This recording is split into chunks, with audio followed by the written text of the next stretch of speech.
प्रुडन्शिया means knowledge or skill. आता प्रुडन्शियाचाच पुढची development जी आहे ती म्हणजे प्रुडन्स. मी तुम्हाला इंट्रोडक्टरी लेक्चरच्या वेळेस सांगितलं होतं की तुमची टॉट मध्ये निग्लिजन्स हा टॉपिक शिकत असताना ऑर्डनरी मॅन्स प्रुडन्स स्टेज झाली असणार आहे. आठवतंय कोणाला? इंट्रोडक्शन घेत असताना पण हा विषय मी तुमच्या समोर काढला होता. कोणाला आठवतंय याच्यात? निग्लिजन्स मध्ये ऑर्डिनरी मॅन्स प्रुडन्स टेस्ट काय संदर्भ आहे त्याचा? मी तुम्हाला सगळे हिंट दिले. टॉर्ट आहे, निग्लिजन्स आहे, ऑर्डिनरी मॅन्स प्रुडन्स टेस्ट आहे. ही कुठे डिस्कस केली? Can anybody? येत असेल हो म्हणा, नाही येत असेल नाही म्हणा. पुढे जायला मला आठवतंय कुणाला? Tort sir. हा मी हे दिलंय, मी टॉर्ट दिलंय, निग्लिजन्स दिलंय, संदर्भ दिलाय तुम्हाला. पण कुठल्या संदर्भात तुम्ही ही शिकला आहात? ऑर्डिनरी मॅन्स प्रुडन्स टेस्ट निग्लिजन्स मध्ये. बर, सोपा प्रश्न विचारतो. निग्लिजन्स केव्हा होतो? What is by negligence? तुम्हाला एखाद्यावर मोटर व्हेकलची केस दाखल करायची आहे किंवा रॅशन निग्लिजंट ड्रायव्हिंगची केस दाखल करायची आहे. निग्लिजन्स तुम्ही कसा प्रूव्ह करणार? किंवा मेडिकल निग्लिजन्सची केस दाखल करायची आहे. निग्लिजन्सचे दोन बेसिक घटक कोणते? Can anybody?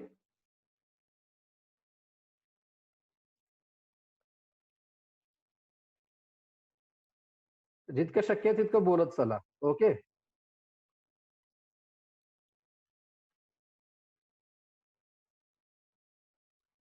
सांगू शकताय कोणी? ओके, तर निग्लिजन्स केव्हा होतो? When there is a duty to take care, duty to take care, and when there is a breach of duty to take care, breach of duty to take care, then it results into remedy. आणि tort मध्ये remedy काय आहे? What is the remedy available in tort? हे सांगता आलं पाहिजे. ऐकायला येतं सगळ्यांना? कॉम्पेन्सेशन. कॉम्पेन्सेशन त्याला काय म्हणतो आपण? थोडस अजून लिगल लँग्वेज मध्ये डॅमेजेस. डॅमेजेस. Very good. कुठल्या प्रकारचे डॅमेजेस? या डॅमेजेसला काय म्हणतो आपण? साल्मनची डेफिनेशन वगैरे टॉर्टची आठवते? Liquidated damages. Unliquidated damage. Unliquidated damages. Sorry sir. हा, unliquidated damages. Yes.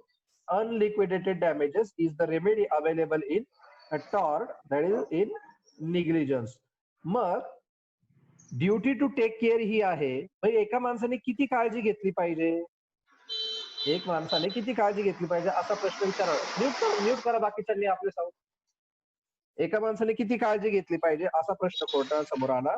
Up to what extent the person shall take care. तर the person who is of ordinary prudence, the person who is of ordinary prudence, एक शहाणा माणूस किंवा एक सर्वसाधारण बुद्धिमत्ता असलेला माणूस जितकी काळजी घेईल तितकी काळजी आपण घेणं गरजेचं आहे. चौथ्या मजल्यावर एखादी मुलगी फसली आणि अग्निशमन दलाच्या माणसाला सांगायचं तू चौथ्या मजल्यावर उडी मार आणि त्या मुलीला वाचव. तो अग्निशमन दलाचा देखील माणूस आहे. तो कोणी क्रिश नाही किंवा सुपरमॅन किंवा हीमॅन नाहीये. त्याच्यामुळे त्याच्याकडून आपण सुपर पॉवर अपेक्षित करू शकत नाही. तर तो कसा आहे? Ordinary man. म्हणून इथं म्हटलेलं आहे the person of ordinary man's prudence. इथे मला काय सांगायचं आहे तर ज्युरिस्प्रुडन्शिया, प्रुडन्स हा जो काही शब्द आहे हा कुठून डेव्हलप झाला?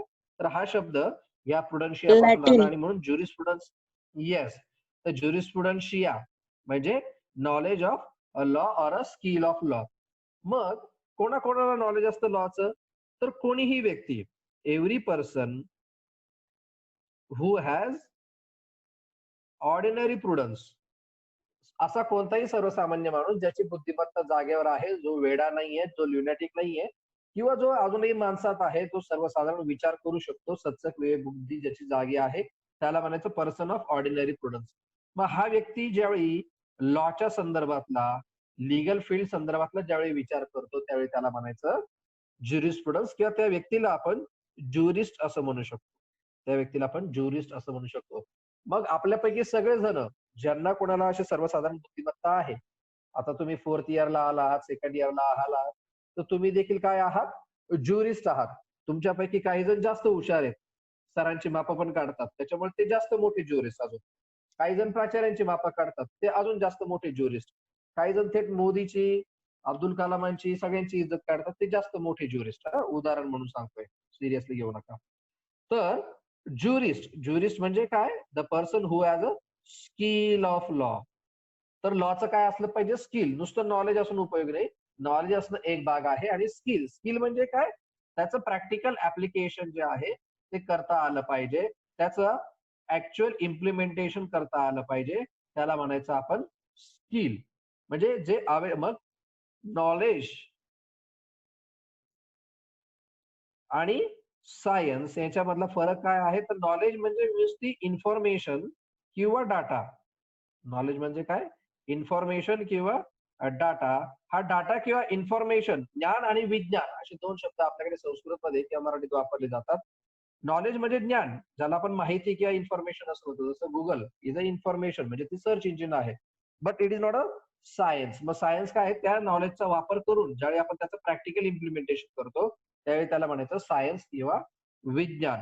मग लॉच्या क्षेत्रामध्ये देखील ज्या वेगवेगळ्या थिअरीज आहेत, लॉ मध्ये देखील ज्या वेगवेगळ्या थिअरी आहेत, फॉर एक्झाम्पल एखाद्याने थिअरी डेव्हलप केली की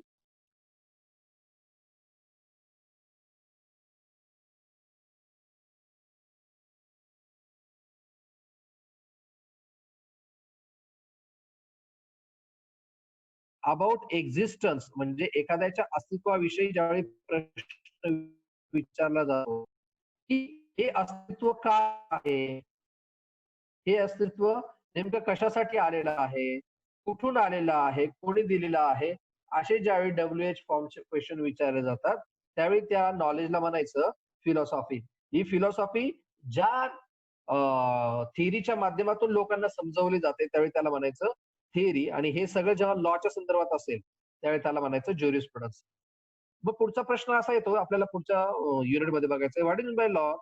काय सांगते लॉ म्हणजे काय, कॅन एनीबडी. आपलं आर्टिकल 13 झालेलं आहे, किंवा एक लॉचे तुम्ही विद्यार्थी आहात, नेमकं लॉ म्हणजे काय, काय सांगता येईल.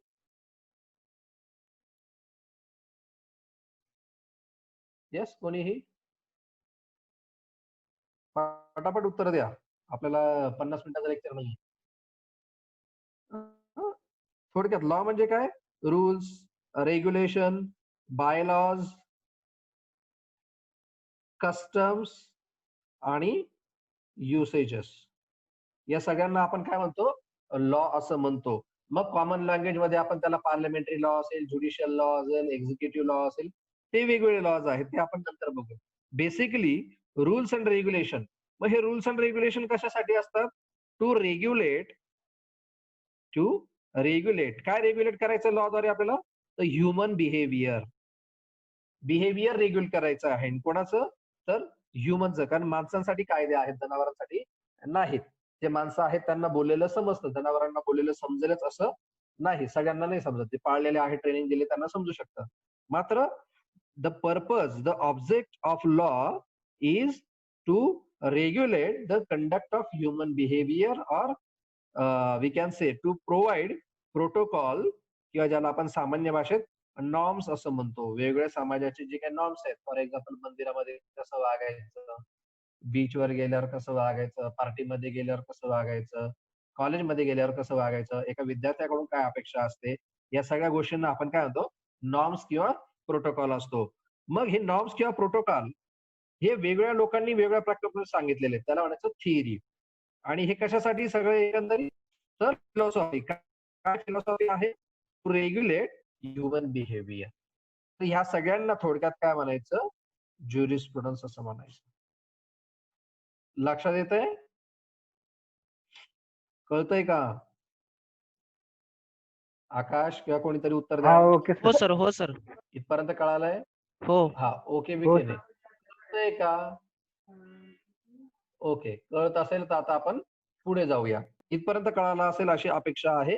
आणि मग आता पुढे, मग ह्या ज्युरिस्प्रुडन्स मध्ये आपल्याला काही डेफिनेशन्स किंवा त्याचा मिनिंग बघूया आपण. आता आपण इंट्रोडक्शन बघितलं, आता त्याचं थोडक्यात मिनिंग बघूया. तर in short, jurisprudence is considered to be the study and systematic arrangement of the general principles of law. तर ज्युरिस्प्रुडन्सचा मिनिंग या ठिकाणी सांगण्याचा प्रयत्न केलेला आहे. तर ज्युरिस्प्रुडन्स म्हणजे काय? Is the study and systematic arrangement. त्यालाच आपण सायन्स असं देखील म्हणतो, जिथे सिस्टमॅटिक अरेंजमेंट केलेली असते नॉलेजची. Systematic arrangement of the general principles, not a specific but general principles of law. General principles means which are universal in nature. असे जे काही जनरल प्रिन्सिपल्स आहेत, ह्या प्रिन्सिपल्स जिथे सिस्टमॅटिक अरेंजमेंट केलेली आहे. अरेंजमेंट कशी? या थिअरीद्वारे जिथे अरेंजमेंट केलेले आहे, जसं positive theory, natural law theory, sociological theory, आपण नंतर बघणार आहोत. ह्या थिअरीज काय आहेत? तर ह्या अरेंजमेंट आहेत. These theories of jurisprudence are nothing but the arrangement, rather systematic arrangement. कशाची? Of the general principles. मग जनरल प्रिन्सिपल्स म्हणजे काय? Universal principles which are applicable to all human beings. Which are applicable to all human beings. For example, international law. ना, इथं आपण घेऊया उदाहरण. International law हा काय आहे? जनरल प्रिन्सिपल्स आहेत. ते सगळे बाइंडिंगच आहेत असं नाही. मग याच्या व्यतिरिक्त जे पार्लिमेंटरी लॉ आहे त्याला आपण स्पेसिफिक लॉ किंवा specific statutory or parliamentary law असं म्हणू शकतो. तर याला काय म्हणायचं? This is mean by jurisprudence. किंवा काही जणांच्या मते आता हा पहिला झाला. दुसरा, jurisprudence is regarded as the philosophy of law dealing with. तो लॉ कशा संदर्भात डील करतो? Dealing with the nature and function of law. The nature and function of law. मग लॉचं नेमकं नेचर काय आहे? लॉचं नेचर काय आहे? लॉचं फंक्शन काय आहे? हे सांगण्यासाठी काय आहे? ज्युरिस्प्रुडन्स आहे. हे सांगण्यासाठी ज्युरिस्प्रुडन्स आहे. What is the job of jurisprudence? What is the meaning? Meaning म्हणजे काय थोडक्यात? तर तो ज्युरिस्प्रुडन्स कसा दिसतो, तो कसा आहे, याविषयी ज्या ज्या लोकांनी मतं मांडलेली आहेत त्याला आपण मिनिंग असं म्हणतो. प्रत्येकाला ज्युरिस्प्रुडन्स हा वेगळा वाटू शकतो. तर इथे ज्याला ज्युरिस्प्रुडन्स ज्या ज्या अँगल मधून बघितला त्या त्या अँगल मधून ज्युरिस्प्रुडन्स मिनिंग किंवा तो डिफाईन करायचा प्रयत्न केलेला आहे. तर ही दुसरी मिनिंग आपण त्याला म्हणू. Jurisprudence regarded as the philosophy. Here we have discuss jurisprudence is a philosophy. Philosophy म्हणजे काय? तर the branch of knowledge which provides for the existence of human being. Existence, कुठल्याही गोष्टीचं एक्झिस्टन्स. फॉर एक्झाम्पल, एखादा व्यक्ती वेगळ्या प्रकारे का वागतो? फॉर एक्झाम्पल त्याला आपण म्हणायचं क्रिमिनल ज्युरिस्प्रुडन्स, की प्रिझनर एखादा आहे, तो प्रिझनर तेव्हा का असा का वागतो, वेगळ्या सिच्युएशन मध्ये तो वेगळ्या प्रकारचं बिहेवियर का करतो. किंवा एखादा विद्यार्थी आहे, तो विद्यार्थी शाळेतला विद्यार्थी आहे, त्याचा या ऑनलाईन एज्युकेशन मुळे त्याच्या मेंदूवर, त्याच्या वागण्यावर काय परिणाम होणार आहे, याला म्हणायचं अकॅडमिक ज्युरिस्प्रुडन्स. अकॅडमिक संदर्भात आहे. फॉरेन्सिक ज्युरिस्प्रुडन्स असेल की नेमकं एखाद्याचा खून कसा केला, त्याचे ब्लड क्लॉट त्या ठिकाणी सापडलेले आहेत का, ब्लड स्टेन त्या चाकूवर सापडलेले आहेत का, किंवा नेमकी गोळी किती लांबून झाडली गेली. तर हे जे काही एक्झिस्टन्स आहे, एक्झिस्टन्स म्हणजे काय? फॅक्च्युअल जे काही क्वेश्चन्स आहेत, त्या फॅक्च्युअल क्वेश्चन्स विषयी जिथे डिस्कस केलं जातं त्याला म्हणायचं आपण फिलॉसॉफी. आणि म्हणून ज्ञानेश्वर, तुकाराम महाराज किंवा इतर संतांनी काय केलेलं आहे? तत्वज्ञान सांगितलेलं आहे. जीवनाचं तत्वज्ञान सांगितलं आहे. कारण जीव कशासाठी उद्देश आहे, या पृथ्वी तलावर तो काय आला, याला आपण अध्यात्म असं म्हणतो. त्याला फिलॉसॉफी किंवा आयुष्याचं तत्वज्ञान असं म्हटलं गेलेलं आहे. भगवद्गीतेमध्ये तत्वज्ञानाचं सार दिलेलं आहे. इथे jurisprudence is regarded as a philosophy of law which deals with the nature and function of law. म्हणजे ज्युरिस्प्रुडन्सचे दोन कामं आहेत. पहिलं काम आहे to discuss the nature of law, discuss the functions of law. यासही आपण या ज्युरिस्प्रुडन्सला म्हणू शकतो. फर्दर काही जण म्हणतात jurisprudence is an investigation into the law. काय म्हणतात काही जण? It is an investigation into the law. Law मध्ये ज्या काही वेगळ्या फील्ड आहेत त्याचं इन्व्हेस्टिगेशन करण्याकरता ज्युरिस्प्रुडन्स वापरला जातो.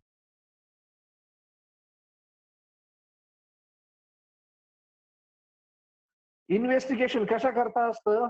तर to find out or to search a particular thing. नेमकं आपल्याला काय शोधायचं आहे याच्यासाठी आपण इन्व्हेस्टिगेशन करत असतो. फॉर एक्झाम्पल जसं मगाशी सांगितलं फॉरेन्सिक ज्युरिस्प्रुडन्स. इन्व्हेस्टिगेशन जर्नलिस्ट असतात काही जण, काय म्हणजे तपास करणारे पत्रकार असतात, त्यांना एखादी पर्टिक्युलर गोष्ट शोधून काढायची असते. तसं लॉ मधलं ज्याला शोधून काढायचं आहे, लॉ मध्ये म्हणजे काय करायचं आहे थोडक्यात, याला आपण रिसर्च असं देखील म्हणतो. याला काय म्हणतो आपण? Research into the law. मग लॉ मध्ये काही प्रॉब्लेम जे आहेत ते अनाथ मुलांसाठी लॉ आहे का? वेश्यांसाठी पुरेसा लॉ आहे का? लहान मुलांचे अधिकार प्रोटेक्ट करण्यासाठी पुरेसा लॉ आहे का?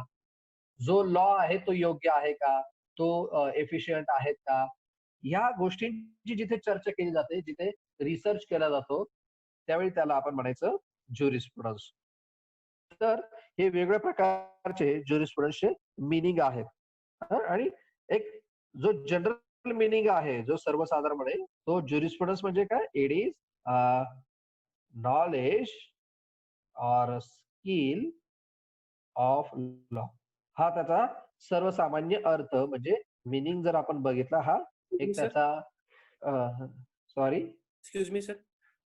हा सर हे अक्षर थोडस मोठं काढलं तर हे थोडस छोटं दिसतंय. अजून मोठं घेऊ? थोडस मोठं काढ. हा नाहीतर मग पेपर संपून जातील. बर हा सर कॅमेरा दिसतंय का नाही दिसत म्हणजे काय? हा हा yes sir yes. Okay okay sir. अच्छा अच्छा ठीक आहे. म्हणजे सगळेजण बघतायत, ऐकताय लेक्चर. Okay thank you. थोडीशी कसरत करावी लागेल पण ठीक.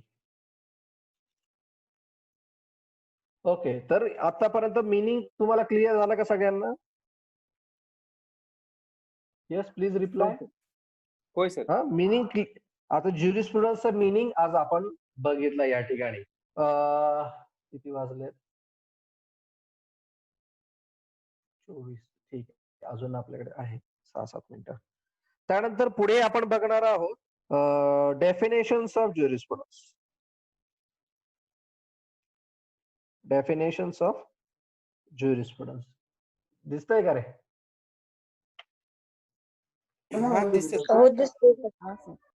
Okay okay. तर वेगवेगळ्या प्रकारच्या डेफिनेशन दिल्या आहेत. डेफिनेशन म्हणजे काय? टू डिफाईन, म्हणजे एखादी गोष्ट डिफाईन करणे म्हणजेच काय करणे, तर त्याचा फ्रेमवर्क जो आहे तो निश्चित करणे, त्याला आपण डेफिनेशन असं म्हणतो. म्हणजेच काय? To give a definite meaning, to give definite or certain meaning. कुठल्याही गोष्टीला काय करणे? निश्चित असं स्वरूप देणे, निश्चित असा अर्थ देणे, त्याला आपण म्हणतो डेफिनेशन्स. आता कसं आहे, जिथे स्टॅच्युटरी लॉ आहे, पार्लमेंटरी लॉ आहे, तिथे त्याच्यात डेफिनेशन सापडणे शक्य आहे. For example consumer protection act जर काढला तर तिथे कंझ्युमरची डेफिनेशन दिलेली आहे. आयपीसी काढला तर तिथे वेगवेगळे क्राईम जे आहेत त्याची डेफिनेशन दिलेली आहे. मात्र ज्युरिस्प्रुडन्स हा अनकोडिफाईड लॉ आहे. सगळ्यात महत्वाचं काय आहे? It is uncodified law. Jurisprudence uncodified law आहे. त्याच्यामुळे त्याच्या डेफिनेट अशा डेफिनेशन्स देता येत नाही. There is no definite definitions. मग काय? ते वेगळे जे ज्युरिस्ट आहेत, ते वेगळ्या ज्युरिस्टने वेगवेगळ्या प्रकारच्या डेफिनेशन्स द्यायचा प्रयत्न केलेला आहे. त्या आता आपण या ठिकाणी बघणार आहोत. मग त्या डेफिनेशन्स ह्या सगळ्यांच्याच योग्य आहेत असं नाही, किंवा सगळ्यांच्याच अयोग्य आहेत असं नाही. प्रत्येकाच्या डेफिनेशन्स मध्ये काही प्लस आहे, काही मायनस आहेत. मग असे जे काही ज्युरिस्ट आहेत ते आता आपण बघूया.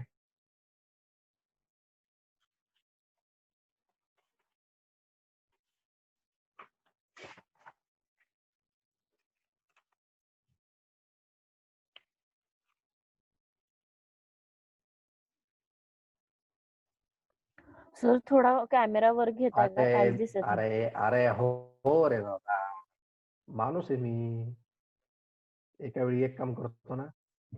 ओके, आता दिसतंय. हा सर. Okay okay. तर या डेफिनेशन्स पैकी पहिली डेफिनेशन्स आपण बघणार आहोत, ती उल्पेयन. उल्पेयन नावाचा एक ज्युरिस्ट आहे. He is a Roman jurist. He is a Roman jurist. Rome मध्ये असलेला ज्युरिस्ट आहे आणि म्हणून आपण त्याचा आधी विचार करूया. तर तो काय म्हणतो, jurisprudence is the observation of things. दिसतंय का रे? Observation of things. हा मागच्या बेंचवर बसलेल्या मुलांना दिसतंय का? थिंग्स दिसते. हो सर. दिसतंय नाही तर दिसतंय दिसतंय. ओके, नाही तर पुढे येऊन बसा. The observation of things, human and divine. व्यवस्थित स्पेलिंग काढा बरं का सगळ्यांनी, मी आता कोणाची वया चेक करत नाहीये. The observation of things, human and divine, as well as it is the knowledge. It is the knowledge of the just and unjust.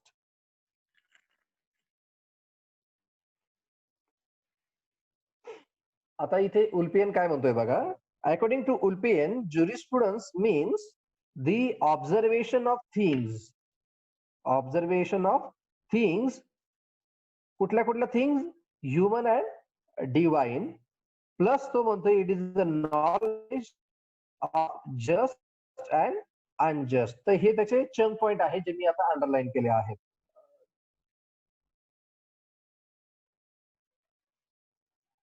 Okay, अजून क्लिअर करण्यासाठी थोडस झूम करतो. तर उल्पेन म्हणतो it is the observation of things human and divine. आता इथे observation म्हणजे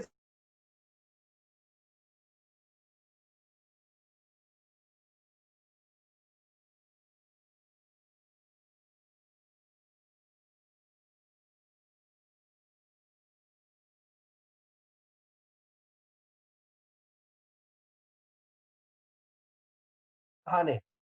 दिसणे आणि पाहणेमध्ये काय फरक आहे? दिसणे सहज होतं, स्वाभाविक होतं, पण पाहणे हे जाणीवपूर्वक असतं. पाहणे हे जाणीवपूर्वक असतं. जसं आपण कॉलेजमध्ये बऱ्याचशा गोष्टी जाणीवपूर्वक पाहत असतो आणि काही गोष्टी दिसत असतात. त्या गोष्टी दिसत असतात त्या स्वाभाविकपणे घडत असतात. परंतु ऑब्झर्वेशन हे कसं असतं?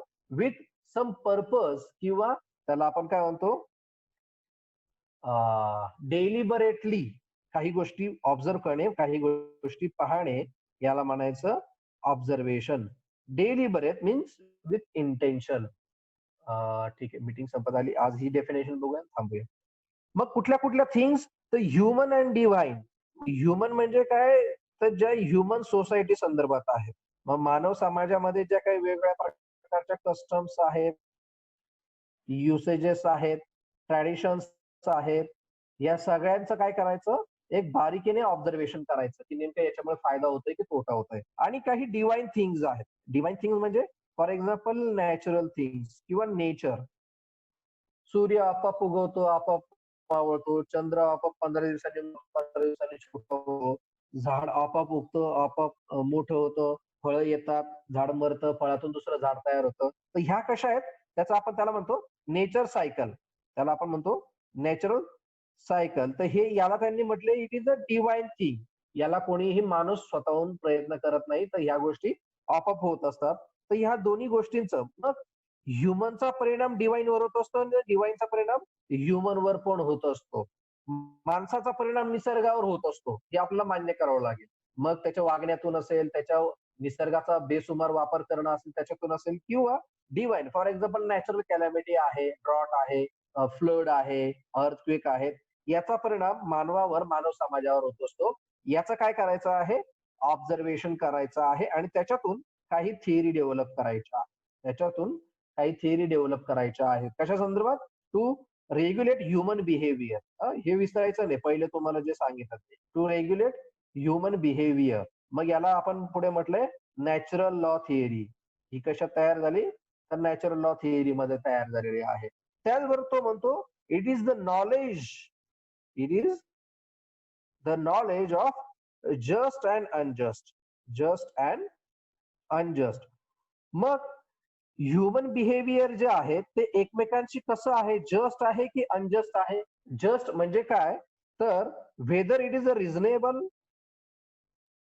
Or unreasonable. आता एखादी गोष्ट माझ्या नजरेत रिझनेबल असेल, तुमच्या नजरेत अनरिझनेबल असेल. जी गोष्ट मला अनरिझनेबल वाटते तुम्हाला रिझनेबल वाटू शकते. म्हणजे रिझनेबल किंवा अनरिझनेबल ही जी टेस्ट आहे ही निश्चित अशी ठरवता येत नाही आणि त्याच्यासाठी मग काय करावं लागतं? त्याच्यासाठी एक काहीतरी कॉन्क्रीट असा स्टोन, काय आपण त्याला म्हणतो, एखादा फाउंडेशन स्टोन जो असतो तो असतो, त्याला आपण म्हणतो लॉ. त्याला आपण म्हणतो लॉ, रादर पॉझिटिव्ह लॉ. मग इथे काय पाहिजे आपल्याला? Positive law. For example positive law. Law काय सांगतो की तुम्ही सगळ्यांनी सिग्नल फॉलो केला पाहिजे. जे लोक फॉलो करतात signal they are just human being. Those who are not following they are doing unjust behaviour. आलं लक्षात? याला काय म्हणायचं? It is the knowledge of just and unjust. सर्वसामान्य नॉलेज ज्याला आहे, जसं आपले आजी आजोबा सांगायचे की आपल्याकडे जर एक भाकर असेल, शेजारी कोणी उपाशी असेल, त्याला अर्धी द्यायची आणि आपण अर्धी खायची. आपण सगळी खायची नाही. म्हणजे वाटून खायचं किंवा दुसऱ्याचं दुःख कमी करायचं किंवा दुसऱ्याला देखील मदत करायची. ही जी काही भावना जुन्या लोकांमध्ये होती, त्या भावनेला आपण काय म्हणतो? त्यांना जस्ट असं नॉलेज होतं. किंवा संत तुकाराम असेल, ज्ञानेश्वर महाराज असतील, यांनी जे काही त्यांच्या ज्ञानातून, तत्वज्ञानातून सांगितलेलं आहे की समाजातून दुःख कमी करण्यासाठी लॉचा किंवा नॉलेजचा उपयोग झाला पाहिजे. तर त्या सगळ्या लोकांना आपण ज्युरिस्ट असं म्हणू शकतो. किंवा आपले जे काही ऋषीमुनी होते, ज्यांना आपण पुराणांमध्ये, पोथ्यांमध्ये